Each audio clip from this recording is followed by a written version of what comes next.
Ya, saya melihat sekarang ini kan gencar urusan korupsi ini tidak hanya ditangani oleh KPK, tetapi juga oleh kejaksaan.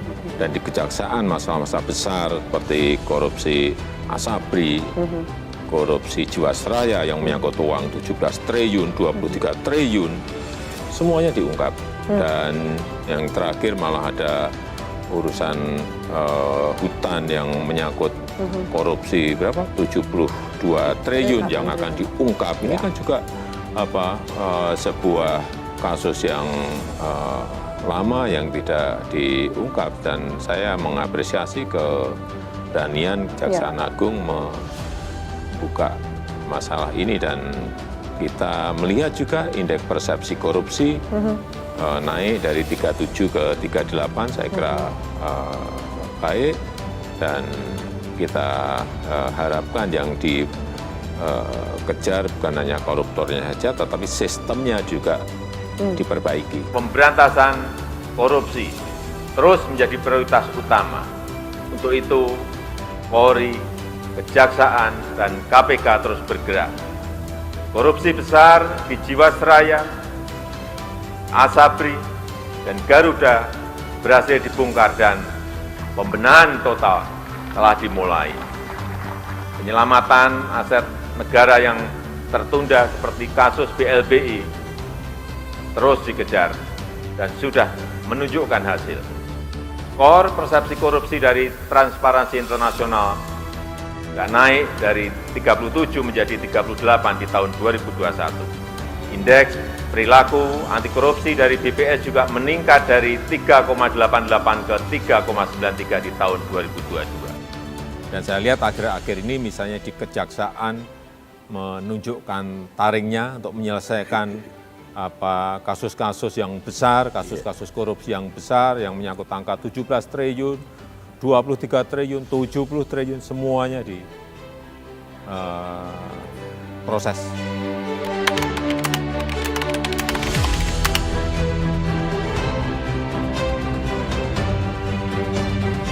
Pertama, apresiasi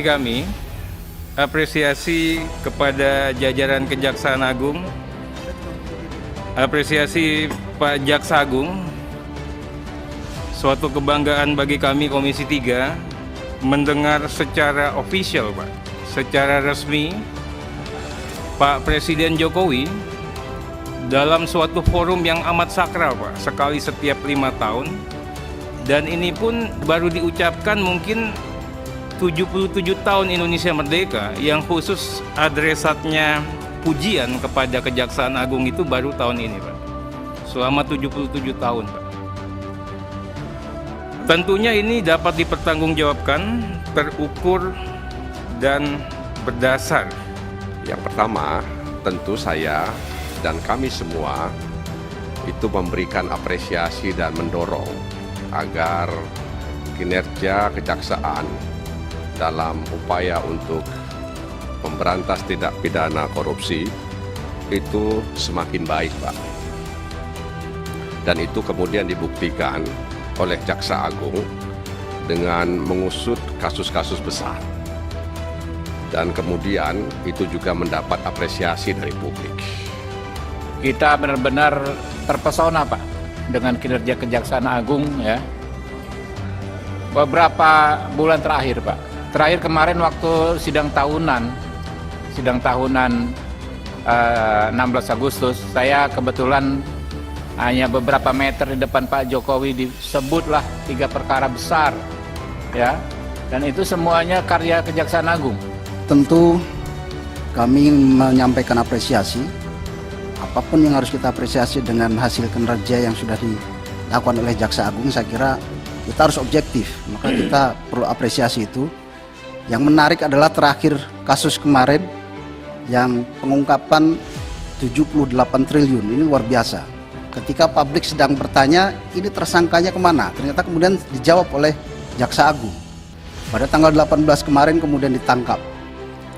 Bahkan pada waktu itu publik sebetulnya bertanya, ini jangan-jangan kabur dan sebagainya. Tapi ternyata dijawab dengan baik oleh Jaksa Agung. Saya memberi apresiasi atas sejumlah kasus yang ditangani oleh Kejaksaan Agung selama ini. Yang terakhir itu kasus Surya Darmadi. Luar biasa. Saya kira ini menjadi nilai positif atau aura positif bagi Jaksa Agung, karena memang di saat tingkat kepercayaan publik mulai menurun terhadap penegakan hukum di negara kita, justru ini Jaksa Agung menjadi luar biasa naik drastis. Kami bangga Pak, masyarakat Indonesia mengapresiasi kinerja kerja Bapak bisa menghadirkan, menangkap daripada saudara Apeng. Saya juga patut mengapresiasi terhadap kinerja Kejagung hari ini, terutama perkara yang tadi dibicarakan kawan-kawan terhadap kasus Surya Darmadi, yaitu penangkapan kasus korupsi 78 triliun.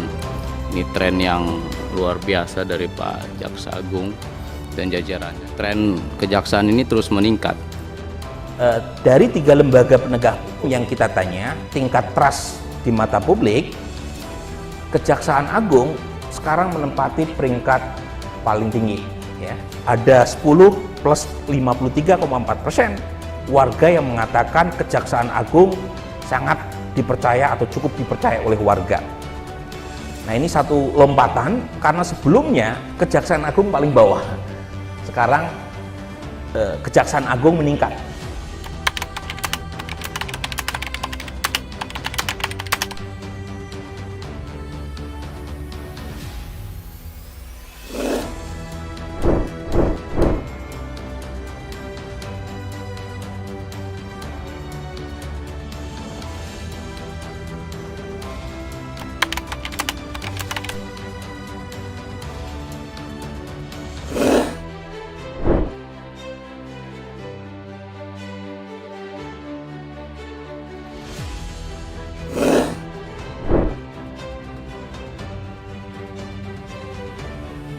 Saudara, kepercayaan publik terhadap kinerja Kejaksaan Agung di era kepemimpinan Jaksa Agung Sadityar Burhanuddin terus mencatatkan tren yang positif.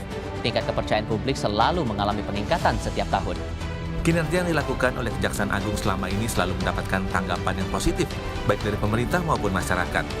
Gaya kepemimpinan ST Burhanuddin sebagai Jaksa Agung pun disejajarkan dengan pendahulunya, yakni Jaksa Agung Suprapto.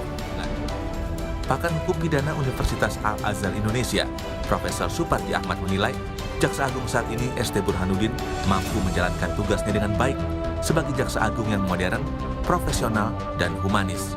Bahwa Pak Burhanuddin, Profesor Burhanuddin ini sebagai Jaksa Agung adalah Jaksa Agung yang mampu menunjukkan sebagai Jaksa Agung yang modern, di mana beliau mampu bertindak secara profesional, ya, secara humanis, dan mampu menyelesaikan masalah-masalah hukum yang dihadapi oleh negeri ini. Kalau kita bandingkan dengan pendahulunya, misalnya Pak Suprapto itu dulu berani bertindak secara tegas, menangkap para menteri, ya, dan jenderal pada waktu itu. Suprapto menjadi satu-satunya Jaksa Agung yang menjabat selama 9 tahun. Suprapto dikenal sebagai sosok yang memiliki kewibawaan besar dan gigih dalam mempertahankan hukum dan undang-undang yang berlaku. Bahkan beliau tidak segan mempertaruhkan nyawanya demi mempertahankan keyakinannya. Beda Suprapto, beda pula Jaksa Agung ST Burhanuddin. Selain tegas, Burhanuddin juga dikenal sebagai sosok yang humanis. Atas inisiatif Burhanuddin pula lah, rumah restoratif justice tersebar hampir di seluruh wilayah Indonesia. Rumah restoratif justice merupakan sebuah program dan aturan yang memupus stigma hukum tajam ke bawah, tumpul ke atas.